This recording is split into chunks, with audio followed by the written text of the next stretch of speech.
Bueno, ahora sí, buenas noches con todas y todos. Muchísimas gracias por la puntualidad de algunas personas que se han podido conectar a este evento el día de hoy. Siendo viernes 3 de febrero, daremos inicio a este diálogo nacional. Gracias por acompañarnos vía la plataforma de Zoom. Mi nombre es Fiorella González, un gusto saludarlos nuevamente. En el marco del 12º Encuentro de Juventudes, a cargo de la Red Latinoamericana de Jóvenes por la Democracia, con ustedes el segundo diálogo nacional denominado Coyuntura Actual del Perú, Alcances sobre el Derecho a la Protesta y el Uso de la Fuerza, organizado por Juventud Política y Desarrollo con las alianzas de la Red Mundial de Jóvenes Políticos de Lima Metropolitana e Iniciativa Americana por la Justicia. A continuación iniciaremos con las ponencias pactadas para el día de hoy. No obstante, agradeceremos el uso de la palabra de Raquel Montalbán, fundadora de Juventud Política y Desarrollo. Adelante, Raquel. El uso de la palabra es tuyo. Muchas gracias, Fiorella, y muchas gracias a todos los presentes. Veo varias caritas conocidas y qué alegría poder contar con la presencia de cada uno de ustedes aquí. Bueno, iniciaré con mi breve presentación para dar pase luego a Fiorella para que pueda continuar con nuestros ponentes. Buenas tardes, sean todos bienvenidos al Diálogo Nacional, donde trataremos sobre la coyuntura actual del Perú, los alcances sobre el derecho a la protesta y el uso de la fuerza. Este diálogo es organizado, como bien decía Fiorella, por la Red Latinoamericana de Jóvenes por la Democracia en colaboración con Juventud Política y Desarrollo, la Red Mundial de Jóvenes Políticos y la Iniciativa Americana por la Justicia. Esta oportunidad tenemos un panel de lujo y figuras reconocidas en el ámbito del derecho, así como en la política de nuestro país. Como sabemos, los acontecimientos que ha venido viviendo el Perú en estas últimas semanas ha iniciado el debate de cuál es el límite que tiene el derecho a la protesta y hasta dónde el Estado puede ejercer el uso de la fuerza para imponer el principio de autoridad. Es por ello que todos nos congregamos esta tarde para poder escuchar a nuestros especialistas. A continuación daré pase a Fiorella para que continúe con la moderación de este evento. Muchas gracias. Gracias, Raquel, por la presentación del evento. Efectivamente, en eso consiste el día de hoy. Así que gentilmente nos acompaña el doctor Hugo Torres Armas, quien abordará el tema desde una perspectiva de los derechos humanos y ya irán viendo cómo desarrolla este ámbito tan importante para nosotros. Él es egresado por la Universidad de San Martín de Porres, ha realizado estudios de especialización, entre otros, en Derechos Humanos, Derecho Penal Internacional y Derecho Internacional Humanitario, tanto en la American University Washington College of Law como en National Defense University William J. Perry Center for Hemispheric Defense Studies, maestrando en Derecho Penal por la Pontificia Universidad Católica del Perú. Antes de cederle el uso de la palabra al doctor, solo he de precisarles que en caso de tener alguna pregunta o consulta pueden formularla en los comentarios, pero al finalizar el evento. Sin más preámbulos, el espacio y el tiempo es suyo, doctor. Adelante. Muchísimas gracias. Muchas gracias por la gentil invitación. Dado el tiempo, entonces comenzaremos. Hay dos temas que ver, que es el tema del derecho a la protesta y el tema de uso de la fuerza, ¿no? Desde una óptica internacional, pero también quiero tocarla desde el punto de vista también nacional, incluso a nivel operacional. Lo primero que tendríamos que decir sobre esto es que la protesta es un derecho. ¿Ok? La protesta entendida como toda forma de acción individual o colectiva que está dirigida a expresar ideas, valores, visiones de disenso, de oposición, de denuncia, de reivindicación, tiene basamento en un conjunto de derechos fundamentales, como por ejemplo la libertad de expresión, la libertad de reunión, la libertad de asociación, la participación política. Esto es más evidente, por ejemplo, respecto a determinados grupos, como sindicalistas o otros grupos de especial protección. Eh, Dicho esto, aun cuando la derecha la protesta, perdón, es un derecho, lo real es que en la práctica el ejercicio de este derecho encuentra frecuentemente dificultades y complejidades significativas, ¿no? Con miras a armonizar el conjunto de intereses o derechos en juego, ¿no? Por ejemplo, imaginemos la toma de una carretera o de determinados espacios públicos, ¿no? En ese sentido, la protesta no puede ser ilegalizada por esos solos hechos, porque la protesta es también un elemento intrínseco de la propia noción de democracia. El hecho de que determinados grupos puedan ejercer un conjunto de derechos y alzar su voz de protesta, vale la redundancia, es un elemento central de la propia noción de una sociedad democrática. Y es por eso tan importante que se tiene la importancia de garantizar este derecho. Ahora, en tanto derecho fundamental, la protesta tiene límites. ¿Cuáles son esos límites? Entre otros, el que el ejercicio de la protesta tiene que ser pacífico.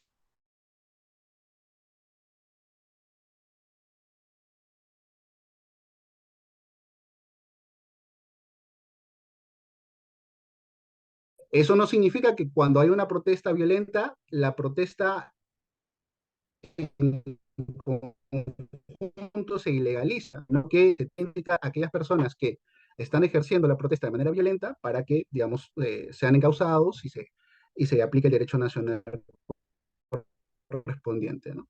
Ahora, esto último de que la protesta tiene que ser pacífica y sin armas es algo reconocido en los estándares internacionales de derechos humanos.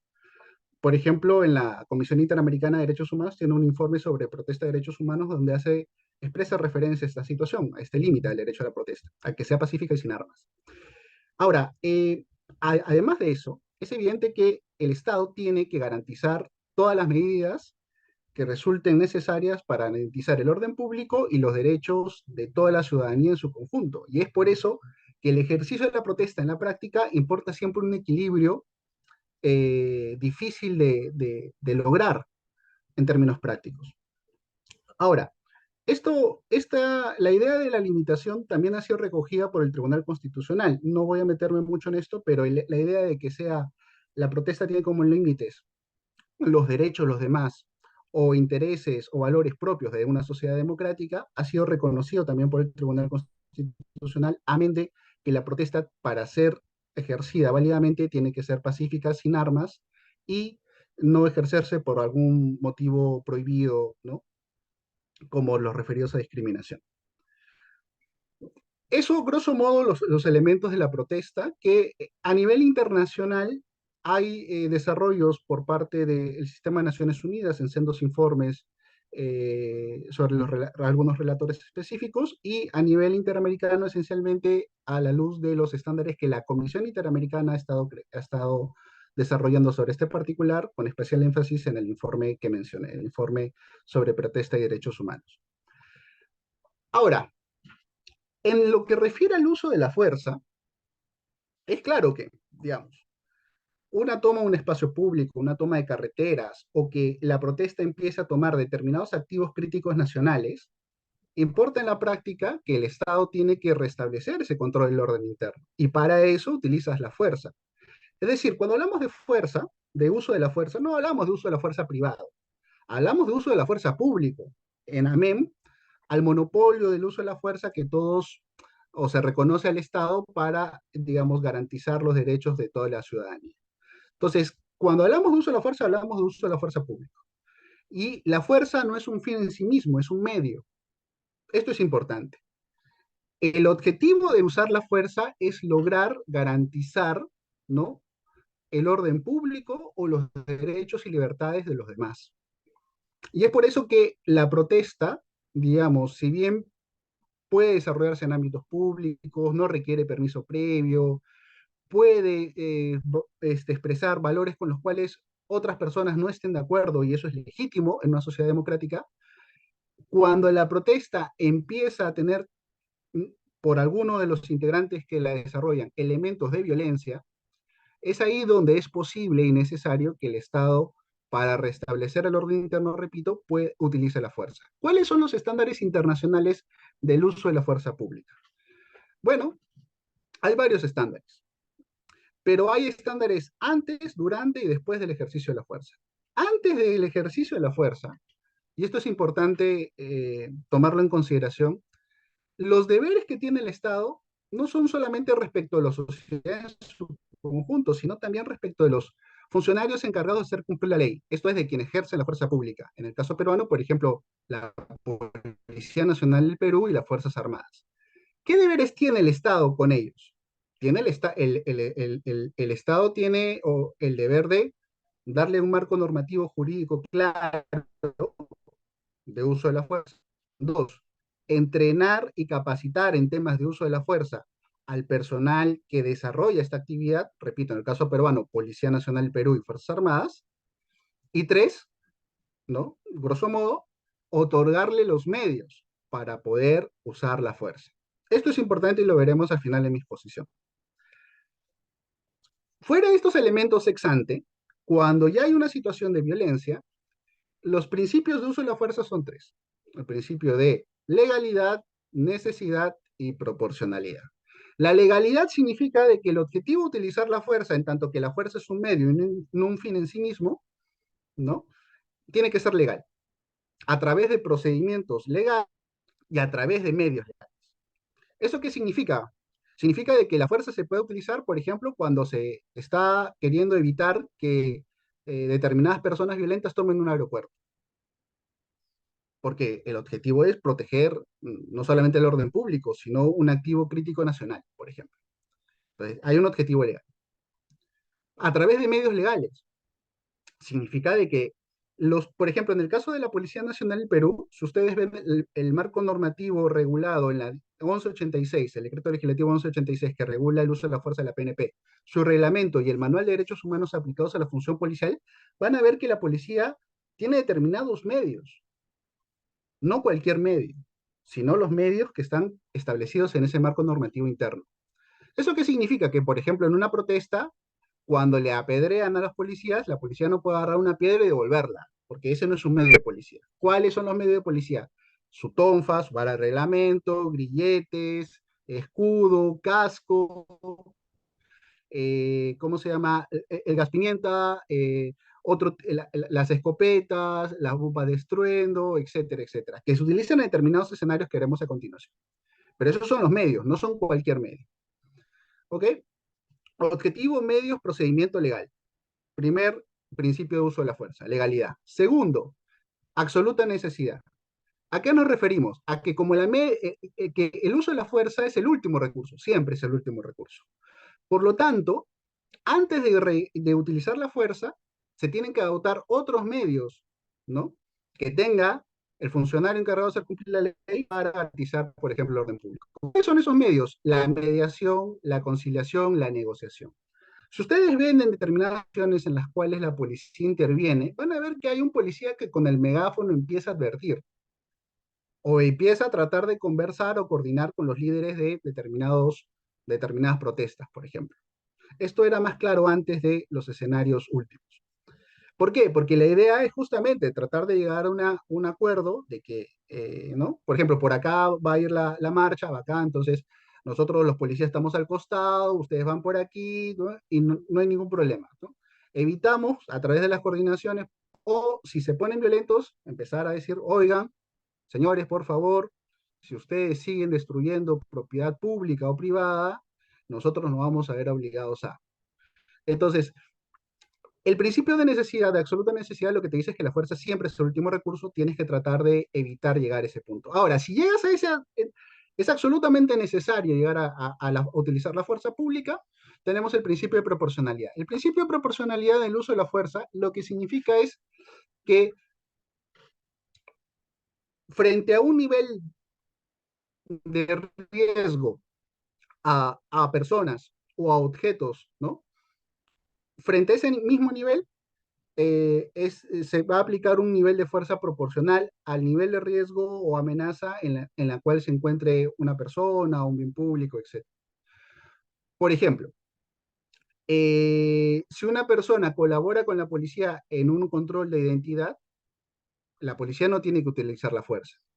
Ahora, si el nivel de fuerza, por ejemplo, de una intervención policial sube, que la persona intervenida quiere golpear a la policía con los puños o con una vara o con algún objeto contundente, podríamos estar en una situación de agresión no letal. En ese tipo de circunstancia, el principio de proporcionalidad te dice, bueno, ahí puedes aumentar y subir el nivel de fuerza. ¿O a través de qué? Por ejemplo, técnicas de control físico para detener a la persona. O sea, no es que el policía o el militar esté autorizado, por ejemplo, frente a cualquier tipo de situación, utilizar fuerza potencialmente letal. Solo es posible, bajo los estándares internacionales, utilizar fuerza potencialmente letal cuando está en riesgo real inminente una vida. Una vida del propio policía o de cualquier otra persona, pero siempre que haya un riesgo real inminente a la vida. Solo ahí es posible utilizar fuerza potencialmente letal y siempre dando un preaviso si esto es posible en función de las circunstancias. Es decir, ¿cuándo es posible que la fuerza policial o militar o cualquier otro funcionario encargado de hacer cumplir la ley pueda utilizar sus armas de fuego? Solo cuando haya un riesgo a la vida del personal policial o de otros ciudadanos. ¿Ok? Fuera de esos escenarios, un uso de la fuerza en una situación que no haya un riesgo real inminente a la vida, estaremos hablando de una arbitrariedad y por tanto de un exceso o un uso arbitrario de la fuerza. En mis últimos 2 minutos y medio, con cargo a las preguntas, lo que quiero desarrollar ahora muy rápidamente es lo siguiente. ¿Cuál es el problema en el Perú? A mi juicio.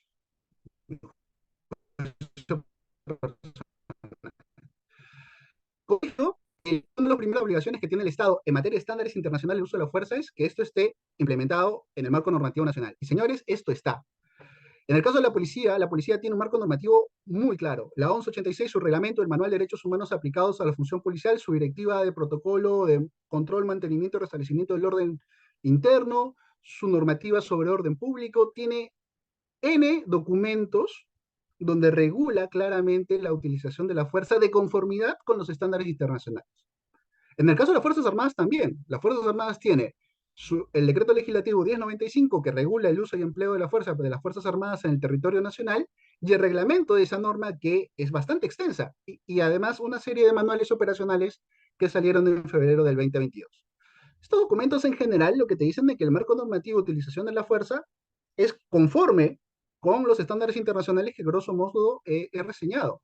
¿Cuál es el problema entonces? ¿Cuál es el problema en las situaciones que nosotros hemos visto, donde más casos, menos casos, donde hemos visto situaciones concretas de un uso o un posible uso arbitrario o excesivo de la fuerza? No es la ausencia de marco normativo. A mi juicio, ni en mi experiencia, el problema es que el Estado no ha capacitado ni entrenado a los funcionarios encargados de hacer cumplir la ley en este sentido. Y acá hay dos elementos básicos. La policía tiene mejor capacitación. ¿Por qué? Porque es su labor. Entonces, más allá de un esfuerzo institucional, o cuanto menos esfuerzo de buenas personas, han logrado dentro de la PNP empezar de hace varios años hasta la actualidad, empezar a entrenar este tipo de cuestiones. Empezar a entrenar, digamos, cómo en la práctica puedes aplicar estos parámetros. Y esto es importante porque, miren, yo enseño con gente de la Policía Nacional del Perú y de las Fuerzas Armadas. Que yo les enseñe los estándares internacionales de uso de la fuerza es algo necesario, pero completamente insuficiente. ¿Por qué? Porque si yo tuviese que actuar en esa situación, yo no sabría cómo actuar. Yo no sé cómo detener con técnicas de control físico a una persona, porque eso importa un entrenamiento no de un día, un entrenamiento constante, constante. Es como que ustedes quisieran aprender a nadar leyendo un libro. No lo van a hacer, pues. La aplicación de estos estándares a nivel operativo requiere un entrenamiento constante, un entrenamiento físico constante también. Esto es en el caso de la PNP, que el tema lo tiene más o menos ahí avanzado, con las falencias. Ahora, para cerrar en los últimos 30 segundos. Es el caso PNP. Piensen en las Fuerzas Armadas. Todos ustedes han ido a votar alguna vez. ¿Qué tienen las Fuerzas Armadas en los colegios cuando uno va a votar? Tiene armas de guerra, tiene sus fusiles, fusiles de asalto. Entonces, uno de los principios, ¿no? Principio de proporcionalidad. ¿Cómo pueden hacer un uso diferenciado y progresivo de la fuerza un miembro de las Fuerzas Armadas si solamente tiene un arma de fuego de mucho mayor potencia que un arma 9 milímetros o .38, que es las pistolas de un miembro de la PNP? ¿Cómo podría ser unos, o sea, una persona insulta al miembro de las Fuerzas Armadas o como ha sucedido en el Perú, quiere quemar el ánfora? Y ustedes saben que las Fuerzas Armadas apoyan las elecciones, todos los hemos visto. ¿Cómo podría él adecuar el nivel de fuerza para evitar que se destruya ese material electoral que es su deber, si solamente tiene un arma de fuego? La destrucción de un ánfora no es una situación que amerite bajo los estándares internacionales la utilización de un arma de fuego porque no está en riesgo una vida. ¿Cuál es el problema? Si ese miembro de las Fuerzas Armadas estuviera bien capacitado, igual no podría cumplir esa labor. ¿Por qué? Porque el Estado no le ha dado los medios. Hacemos que las Fuerzas Armadas hagan labor de policía y no le damos a las Fuerzas Armadas ni la capacitación, ni entrenamiento, ni los medios para hacerlo. Entonces, en ese escenario es evidente, como lamentablemente ha ocurrido, que van a haber excesos. Porque además, a diferencia de la PNP, los miembros de las Fuerzas Armadas no tienen el chip de interactuar con la ciudadanía. Estos están con el chip del combate, porque es su labor. No te metes a ser miembro de las Fuerzas Armadas para hacer labor de policía. Pero el Estado los obliga a hacer labor de policía, ¿no? Y no le da ni los entrenamientos, ni la capacitación, ni los medios para hacerlo. Y en ese escenario es el que en la práctica nos movemos. Para finalizar, no es un problema de ausencia de marco normativo. No hay un vacío normativo en el Perú. El marco normativo peruano recoge en líneas generales o mayor medida los estándares internacionales de uso de la fuerza. El problema, a mi juicio, es falta de capacitación, entrenamiento y falta de implementación de medios. Y ese es un problema del Estado respecto de los policías y las Fuerzas Armadas que nos afecta a todos como sociedad, como lamentablemente hemos visto en las últimas semanas. Eso sería todo por mi parte, creo que me excedí un poquito, pero bueno, les agradezco mucho la atención. Gracias. Muchas gracias, doctor. No, todo lo contrario, más bien agradecerle nuevamente por haber accedido a ser parte de esta ponencia meramente informativa. Y para cerrar con 3 ideas claves. Todos tenemos el derecho a la protesta siempre y cuando respetemos y entendamos que hay restricciones. Y las 2 siguientes ideas importantes es, si no peligra una vida y el uso de la fuerza es potencialmente letal, este uso debe ser considerado arbitrario. La aplicación de los estándares internacionales del uso de la fuerza requieren de un entrenamiento constante. Y por último, no se puede equiparar la labor de las Fuerzas Armadas con el de la Policía Nacional del Perú. Por ende, hay ausencia de un rol diligente por parte del Estado respecto de su obligación de respetar y salvaguardar los derechos humanos.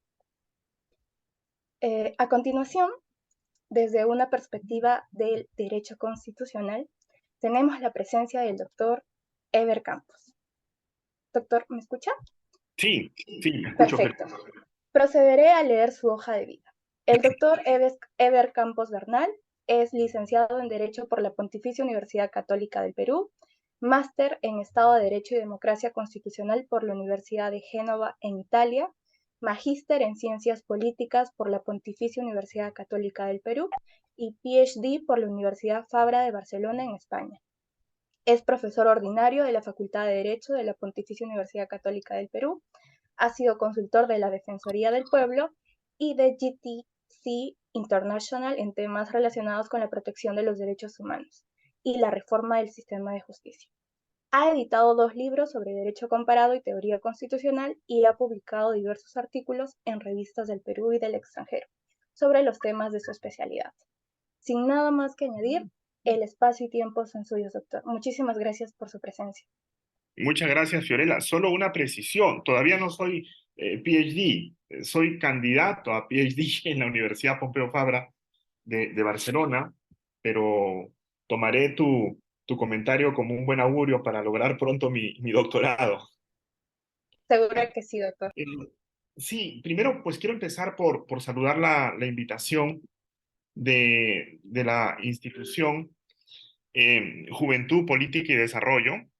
La verdad que siempre es grato tener la oportunidad de conversar y de dialogar con personas que desde la sociedad civil, con mucho esfuerzo y mucha energía, tratan de desarrollar temas y eventos que nos invitan a reflexionar sobre nuestra democracia y sus instituciones, sobre todo en estos momentos que son tan difíciles, tan complejos, en los cuales pues vivimos en una crisis de gobernabilidad que de un tiempo a esta parte se ha convertido en prácticamente permanente y que ya empieza a tener un efecto en la paz social de nuestro país, con todo lo que eso implica, ¿no? Entonces, yo me siento especialmente honrado por esta invitación y voy a tratar de ser también pues muy puntual en la presentación que voy a hacer.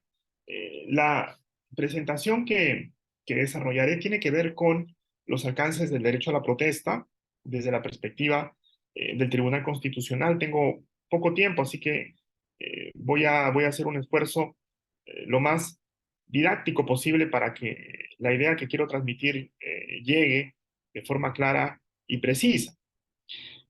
Quisiera desarrollar centralmente 4 ideas. La primera tiene que ver con un aspecto formal.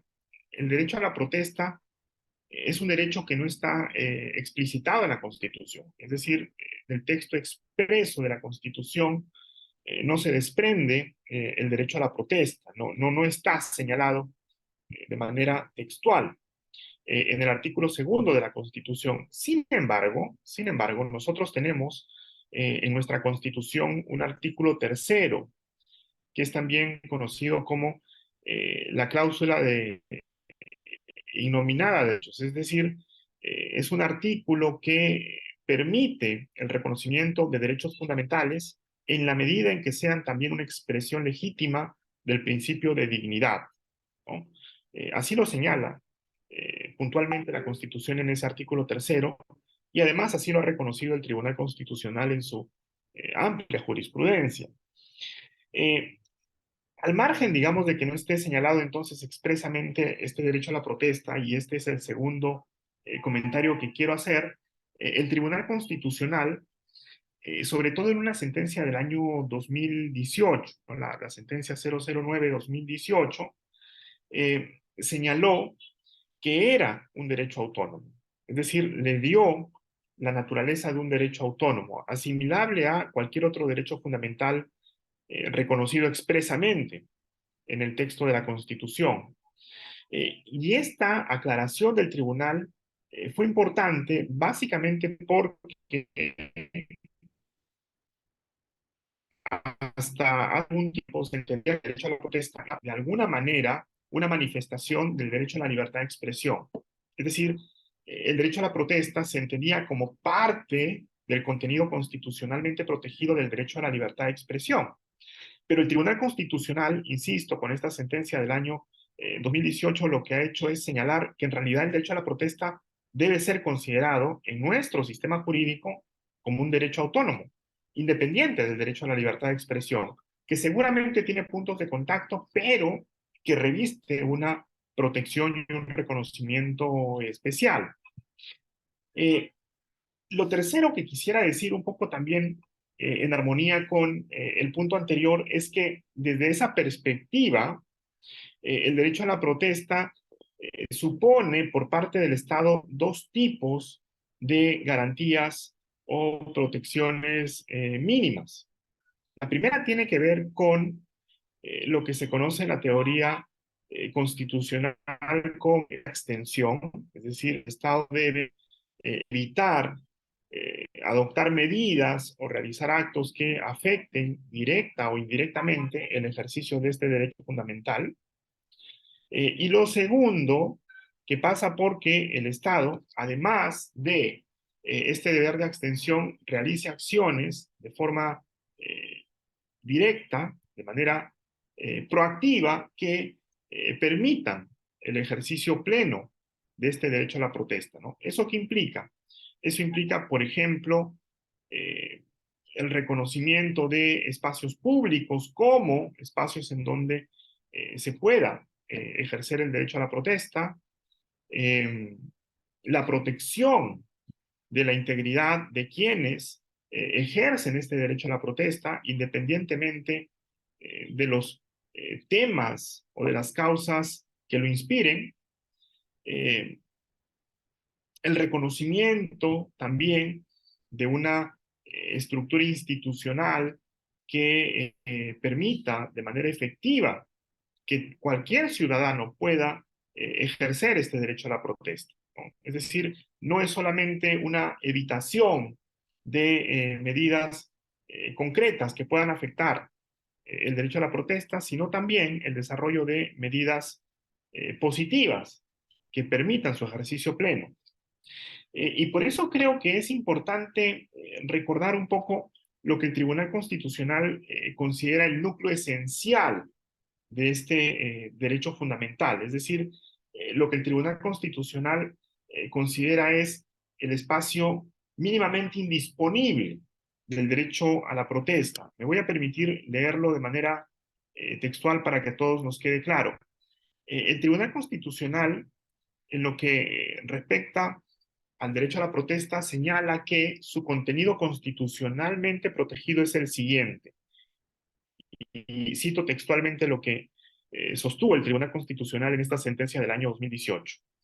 Con relación a su contenido constitucionalmente protegido, este derecho comprende la facultad de cuestionar de manera temporal o periódica, esporádica o continua, a través del espacio público o a través de medios de difusión, materiales, eléctricos, electrónicos, virtuales y o tecnológicos, de manera individual o colectiva, los hechos, situaciones, disposiciones o medidas, incluso normativas, por razones de tipo político, económico, social, laboral, ambiental, cultural, ideológico o de cualquier otra índole que establezcan los poderes públicos o privados, con el objeto de obtener un cambio del statu quo a nivel local, regional, nacional, internacional o global, siempre que ello se realice sobre la base de un fin legítimo, según el orden público constitucional, y que en el ejercicio de la protesta se respete la legalidad que sea conforme con la Constitución. Tres elementos que podemos identificar de esta definición del Tribunal Constitucional sobre el contenido constitucionalmente protegido del derecho a la protesta, ¿no?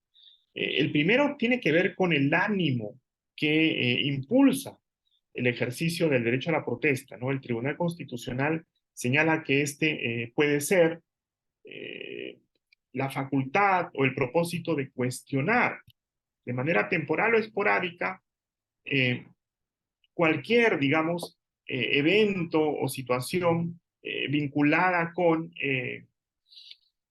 un asunto de interés público, de naturaleza local, nacional o incluso internacional, ¿no? Es decir, el reconocimiento, la protección de este derecho implica también una protección respecto de los motivos que inspiran este derecho a la protesta. Un segundo elemento tiene que ver con los medios que se pueden emplear para el ejercicio de este derecho, ¿no? El Tribunal Constitucional hace referencia a el uso de los espacios públicos, por ejemplo, las calles y las plazas, pero también el uso de medios de difusión de tipo tecnológicos, ¿no? Por ejemplo, las redes sociales, por ejemplo, los medios de comunicación masivos, la televisión, la radio, en fin. A través de todos estos espacios se ejerce también el derecho a la protesta y el Tribunal Constitucional ha dicho, insisto, que son espacios que son objeto de protección en el marco de este derecho a la protesta.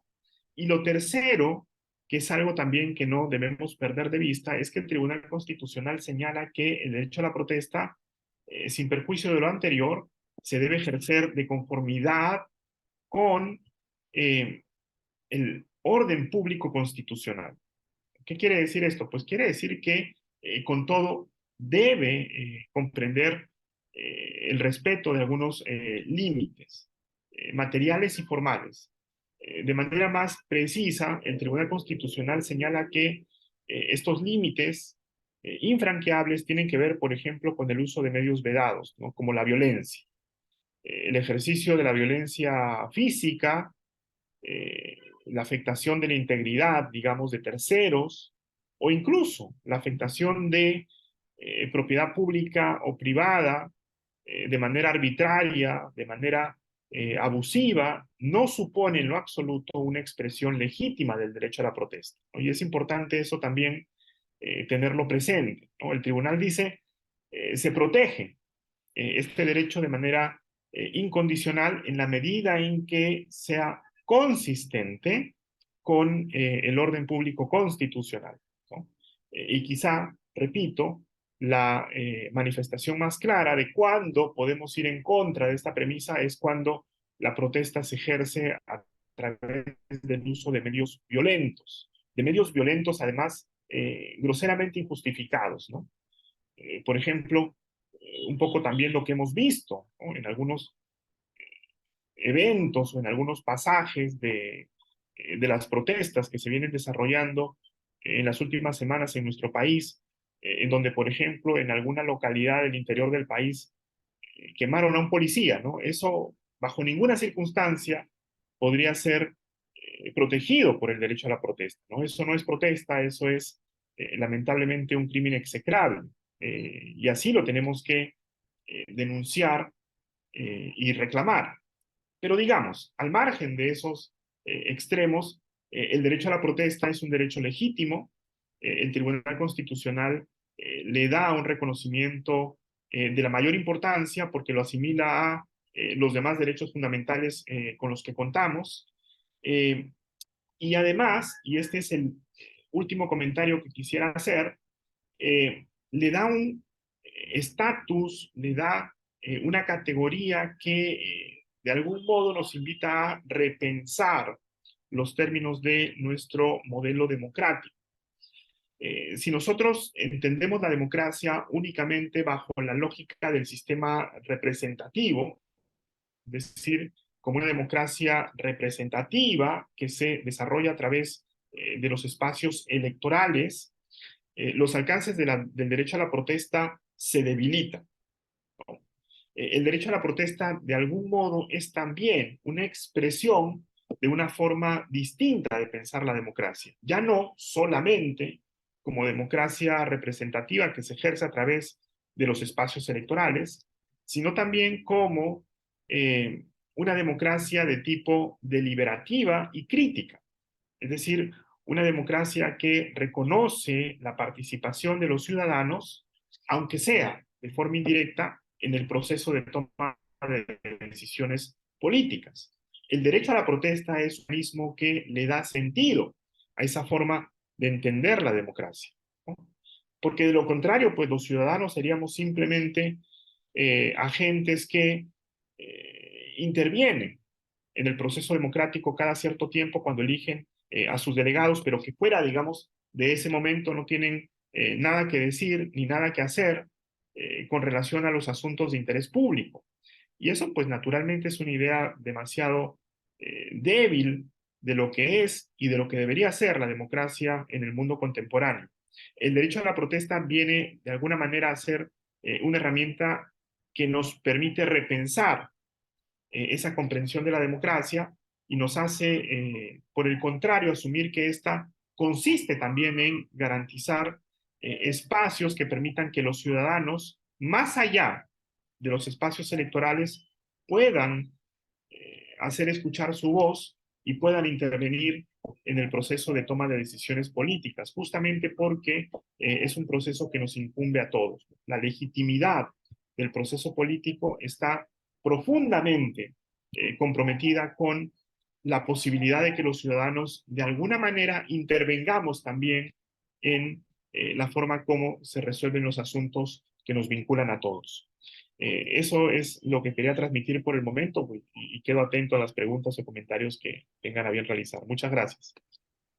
Muchísimas gracias, doctor Eve. Solamente para poder compartir a manera de material bibliográfico, no sé si usted me podría confirmar si la sentencia a la cual hace referencia expedida por el TC es la 009-2018, proceso de inconstitucionalidad, Tribunal Constitucional. ¿Es esa? Para poder compartirla con nuestros asistentes, por favor. Sí, esa es, Fiorella, exactamente. Ok, perfecto. Bueno, adicionalmente, para recapitular y hacer énfasis a dos ideas como premisas importantes señaladas por el doctor, la primera es la siguiente. El TC ha señalado en el 2018 que si bien el derecho a la protesta no se encuentra expresamente reconocido por nuestra norma suprema, se garantiza su tutela en la medida que sea consistente con el orden público constitucional. En la sentencia que se va a compartir como material bibliográfico van a poder entender y desglosar un poco más las ideas referentes al derecho a la protesta. Desde una perspectiva de la democracia representativa, los alcances del derecho a la protesta se debilitan, pero hoy en día es importante entender o concebir al derecho a la protesta de una democracia deliberativa y no meramente representativa. Eso respecto de la segunda ponencia realizada por el doctor Eder Campos. A continuación, con Lucero Mendoza, quien también nos acompaña. Lucero.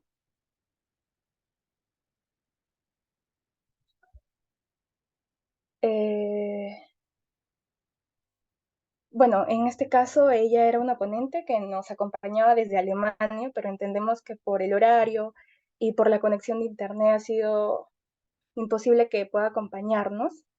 No obstante, ya que hemos pasado de la primera parte, que era informativa, con la ponencia del doctor Hugo Torres y con la ponencia del doctor Eber Campos, pasaremos a la parte práctica. Doctor Federico. Buenas noches, doctor Federico, ¿cómo está?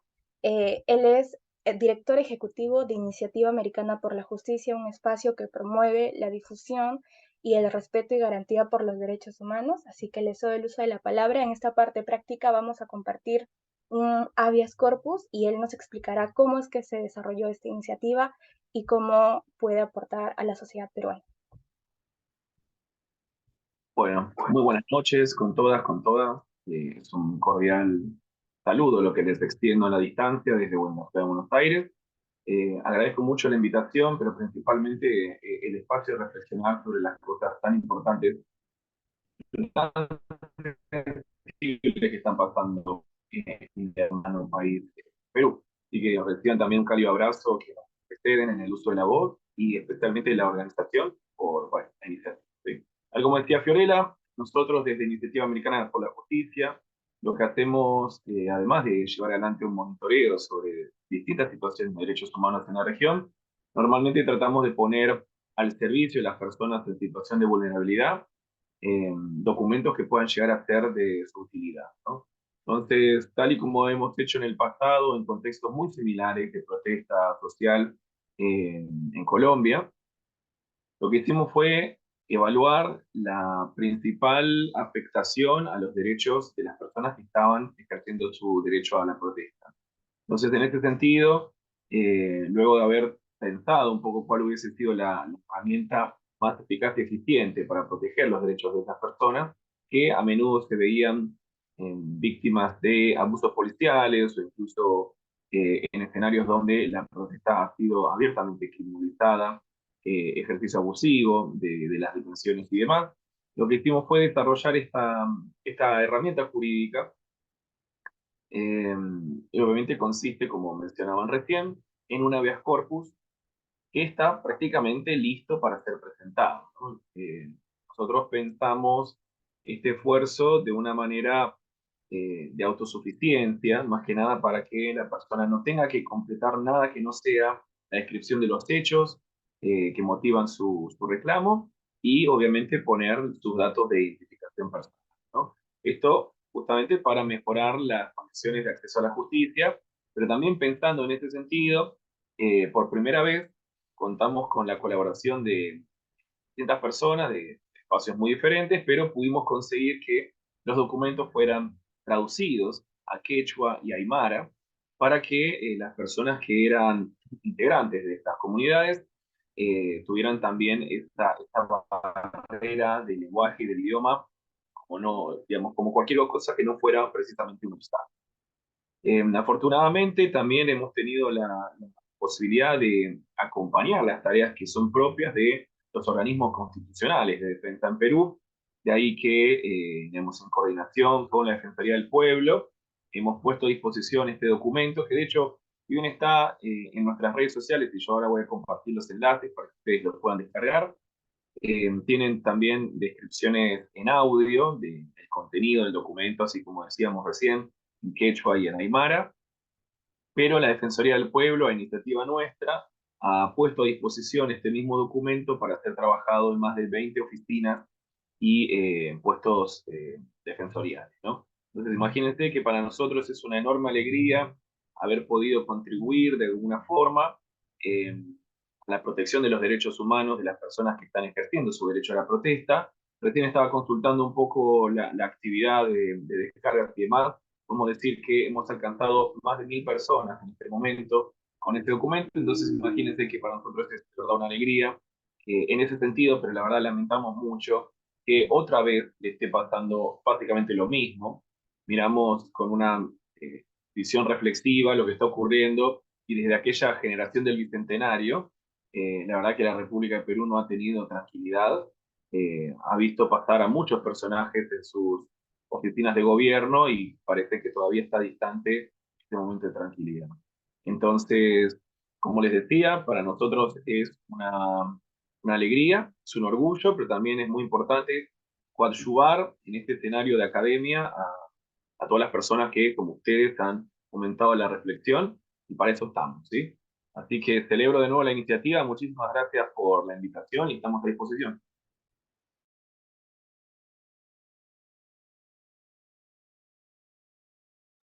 Muchísimas gracias, doctor, por su participación. Efectivamente, tal como lo comenta y lo ha mencionado en el chat, van a poder encontrar el documento, el habeas corpus genérico, y pues espero que nos van a apoyar con la difusión ante cualquier caso de vulneración de derechos humanos. Como ya comentó, llevamos 1000 descargas, así que cuando se presente este suceso y conozcan de alguna persona que se encuentre en esta situación, podrían enviarle este habeas corpus genérico, que es una plantilla meramente para completar datos de forma general. Muchísimas gracias nuevamente. No sé si alguno de ustedes tiene alguna pregunta para alguno de los ponentes que nos ha acompañado el día de hoy.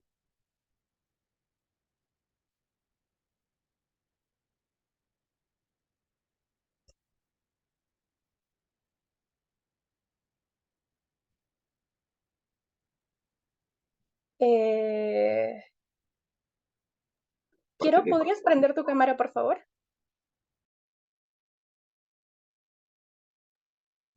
¿Aló? ¿Quiero? ¿Me escuchas? Creo que tiene problemas con la conexión. Hola, ¿qué tal? Sí, te escucho. No podría prender mi cámara en este momento porque estoy conectado desde mi celular y tengo poca conexión. No sé si podría formular preguntas sin la necesidad de prender la cámara. Adelante. Ok, gracias. Mi pregunta era la siguiente. Eh, Se ha expuesto sobre el derecho a la protesta desde el punto de vista jurídico del Tribunal Constitucional. Yo quería preguntar si cuando en contextos de protestas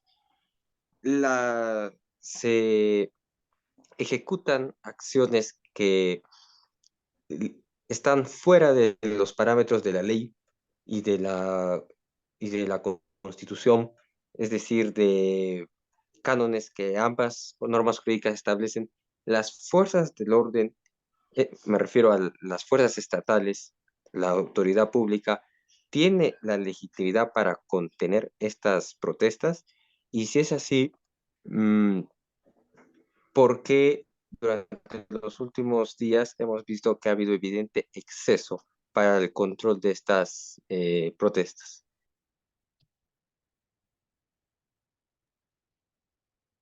En este caso, quien desea responder, quizás una parte del doctor Hugo Torres y otra parte del doctor Eder Campos. Ok, a su voz, Sí, doctor Hugo Torres. ok, rápidamente en lo que a mí concierne. Desde un punto de vista internacional, y en realidad esto es concordante con lo que ha decidido el 13 en las sentencias que se han referido, la protesta es un derecho, pero tiene límites. Los límites son, entre otros, el que sea ejercida pacíficamente y sin armas. La protesta tiene que ser pacífica. Si bien el hecho de que en una protesta haya algunos elementos violentos ilegaliza toda la protesta, es evidente que cuando la generalidad de los que integran la protesta empiezan a desarrollar, en vez de protestar, empiezan a desarrollar actos vandálicos o de destrucción del patrimonio público o privado, está fuera de un ejercicio legítimo de este derecho. Y en ese sentido, el Estado no es que tenga la facultad, tiene el deber, y esto es importante. A diferencia de lo que pasa con los protestantes, que legítimamente ejercen un derecho, o sea, pueden decidir o no decidir hacerlo, el Estado está obligado, cuando hay una afectación al orden público, que además puede hacer, que además importe determinada gravedad, a actuar. Y el Estado actúa para resguardar y controlar y restablecer este orden público a través de sus agentes. En el caso peruano, esencialmente a través de la Policía Nacional del Perú y de las Fuerzas Armadas. Entonces, además de este límite general, evidentemente, como el ejercicio de la protesta puede importar la afectación de otros derechos o bienes de protección internacional y nacional, entonces es un equilibrio muchas veces donde este ejercicio tiene que ser ponderado a la luz de otros derechos e intereses que se confrontan. Dicho esto, como mencioné en mi exposición, para cerrar, el problema aquí en el caso peruano no es un problema de vacío jurídico, en mi opinión, porque como ya dije, los estándares de uso de la fuerza desarrollados por la Corte Interamericana del caso Zambrano Vélez y otros contra Ecuador, Montoro Araguren y otros contra Venezuela, Cruz Sánchez y otros contra Perú, Landaeta Mejía y otros contra Venezuela, Nadege de Orsema y otros contra República, todos esos estándares están adecuadamente implementados en la legislación peruana. ¿Por qué ocurren los excesos? Ocurren a mi juicio, porque el Estado no gasta en capacitar, entrenar a sus agentes, y capacitar, entrenar no es hablar sobre estos estándares nacionales e internacionales. Mencioné de que para hacer un ejercicio adecuado del uso de la fuerza es un entrenamiento constante de tácticas, técnicas de mantenimiento del orden público y que importan un entrenamiento diario de este tipo de tácticas, de formaciones. Los periodistas en el Perú se quejan, por ejemplo, de que en determinadas protestas son víctimas de ataques por parte de vándalos y la policía que está un par de metros no los protege. ¿Y qué les dice la policía? Señores, nosotros estamos en una formación estática.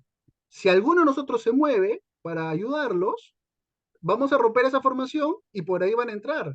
Es decir, no solamente es una capacitación personal, es una capacitación donde todos los temas de orden público importan una capacitación constante y el Estado no invierte eso. Y en el caso concreto de las Fuerzas Armadas, y con esto termino, el gran problema que tiene es que las Fuerzas Armadas no están entrenadas para hacer labor de policía, pero Perú, como otros países de la región, los utiliza para hacer labor de policía. Pero no los entrena, no los capacita y no le da los medios. Si un miembro de las Fuerzas Armadas, por ejemplo en Ayacucho, se le da la orden de salvaguardar un activo crítico nacional como el aeropuerto, ¿cómo puede hacer un uso diferenciado y progresivo de ese miembro de las Fuerzas Armadas con una persona que le tira piedras si lo único que tiene es un fusil de guerra? ¿Qué creen que va a pasar? ¿Qué creen que va a pasar? Eso sería todo por mi parte. Gracias. Sí, en mi caso, y un poco en la línea de lo que señalaba Hugo, creo que es importante tener en cuenta dos cosas, ¿no? El derecho a la protesta es un derecho legítimo, como lo habíamos mencionado antes, y como tal merece una protección especial por parte del Estado. La única condición que se le plantea es que se ejerza de conformidad con el orden público constitucional, es decir, con el marco jurídico vigente, precisamente porque no existen derechos absolutos, no es que existan libertades absolutas, ¿no? Estas tienen que ser consistentes con otras que eventualmente concurran, siempre en la lógica de proteger lo más posible la dignidad humana. Ahora, cuando se presentan actos de violencia injustificados, es decir, cuando estamos, por ejemplo, frente a manifestantes que de manera antojadiza, sin que eso sume en lo absoluto a la causa que defienden, agrede a terceros o directamente a los policías, sin que exista, insisto, ninguna razón aparente para ello, estamos claramente ante actos que bajo ninguna circunstancia pueden estar protegidos por el derecho a la protesta, ¿no? Cuando manifestantes van e intentan quemar edificios públicos, intentan tomar aeropuertos, en fin, eso no es una manifestación legítima del derecho a la protesta en la medida que no contribuye, digamos, a defender la causa que esos manifestantes defienden, independientemente de cuál sea esta, ¿no? Sino por el contrario, el efecto que tienen es el de generar pues pavor, afectar contra la integridad de las personas, en fin. En esos casos, las fuerzas del orden pueden intervenir, pero naturalmente esa intervención, como lo ha recordado con buen criterio hubo, tiene que ser una intervención proporcional a la fuerza infligida y tiene que ser además consistente con los protocolos nacionales e internacionales que existen sobre la materia, ¿no? Todo eso está de alguna manera establecido. De hecho, el decreto supremo que establece el estado de emergencia en nuestro país y que es un poco el que se aprobó en el contexto de estas protestas, señala de manera explícita que tanto la policía como las Fuerzas Armadas deben actuar de conformidad con esos protocolos. Por lo tanto, digamos, no debería ser en lo absoluto una novedad que la policía pueda intervenir. Lo que sí debe preocuparnos en todo caso es que esas intervenciones sean proporcionales y en ninguna medida impliquen un ejercicio abusivo de la fuerza, ¿no? Muchísimas gracias. Doctor Federico, ¿desea hacer alguna acotación? Sí, Adelante, simplemente por favor. me gustaría aclarar, sumo la preocupación de los colegas en relación a la falta de preparación que habitualmente suelen tener eh, quienes integran las fuerzas de seguridad que no son propiamente la policía, ¿no? Pero también llamo la atención en este sentido. Tenemos que comprender que las personas no eligen la protesta y las manifestaciones como la primera demostración de inconformidad con muchas de las cosas que pasan.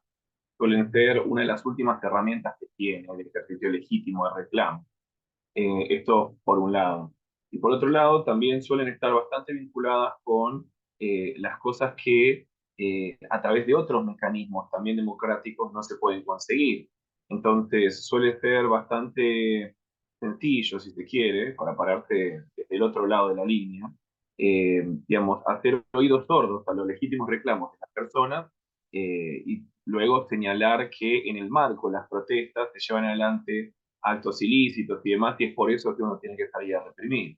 Entonces, me parece que es necesario siempre hacer un ejercicio de discriminación de las personas que dentro de la protesta están llevando adelante la actividad de manera legítima y aquellas personas, sean muchas o sean pocas, que no son parte de esa protesta, en el caso de que lleven adelante excesos y tendrán que responder y ahí no hay ningún problema y creo que ninguno de los que han hecho uso de la voz tendría ninguna objeción que señalar. Pero es preocupante ver cómo en nuestra región habitualmente hemos escuchado, y de hecho se ha acreditado en muchísimos escenarios, donde hay personas infiltradas, por decirlo así, en las movilizaciones, y sobre la base de eso después la policía o la fuerza de seguridad terminan llevando adelante una criminalización de la protesta con abuso de los medios que tienen a disposición. Entonces, sí me parece importante tener esto en cuenta y esperar entre todos, ¿no? De manera genuina que cese un poco la utilización bueno, de todos los medios que no sean los que son propios de un Estado de Derecho. Muchas gracias por su aporte y su precisión desde su perspectiva. Agradecemos también la respuesta del doctor Hugo Torres como del doctor Eber Campos. Gracias, Piero, por haber formulado tu pregunta. Si hay alguna pregunta adicional, pueden plantearla ahora o en todo caso cerraremos el evento. Bueno, no veo la opción de levantada la mano, así que entiendo que no tenemos preguntas adicionales. Antes de poder culminar, sí me gustaría trasladar la dispensa. Uy, ¿alguien? Ok, creo que no. Como mencionaba, antes de dar por finalizado este evento, me gustaría trasladar la dispensa del doctor Jorge Nieto, quien por temas personales no ha podido conectarse a la sesión. Asimismo, Lucero Mendoza, quien se encuentra en Alemania, ha tenido problemas de conexión de Internet, por ende no hemos podido escuchar la perspectiva como joven de respecto a este tema, ¿no? Que es el derecho a la protesta y el uso de la fuerza, que pueden ser concebidos como diferentes caras de una misma moneda. Ya tenemos la perspectiva desde cómo se ha abordado en el sistema interamericano de derechos humanos, así como lo ha abordado el Tribunal Constitucional. Hemos dado ideas claves, ideas fuerzas. El objetivo de este evento ha sido informar. Abunda la desinformación, entonces la idea es poder informar respecto de estos temas y pues muchísimas gracias a todos los asistentes por haberse conectado y nuevamente a ustedes, doctores. este evento da por finalizado, sin antes, les solicitaríamos que prendan sus cámaras para poder tomar la foto final y así poder difundirla en redes sociales.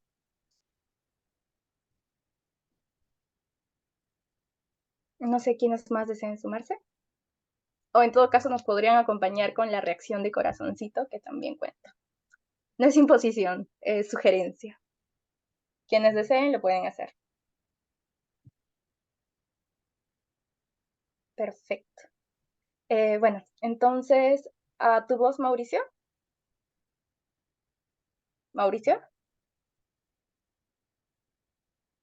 ¿Mauricio? Ok, yo la tomo. Entonces, en 3, 2, 1. A ver, déjenme guardarla, por favor, un momento. Uno más, por favor, por si acaso. A ver, 1, 2 y 3. Perfecto. Muchísimas gracias nuevamente por su presencia y participación y por favor difundan este habeas corpus genérico que se ha elaborado desde Iniciativa Americana por la Justicia cuando vean y sean conscientes y conocedores de un caso en donde haya habido un uso arbitrario de la fuerza y se atente contra el derecho a libertad y conexos. Gracias, nuevamente. Gracias, hasta luego. Hasta la próxima.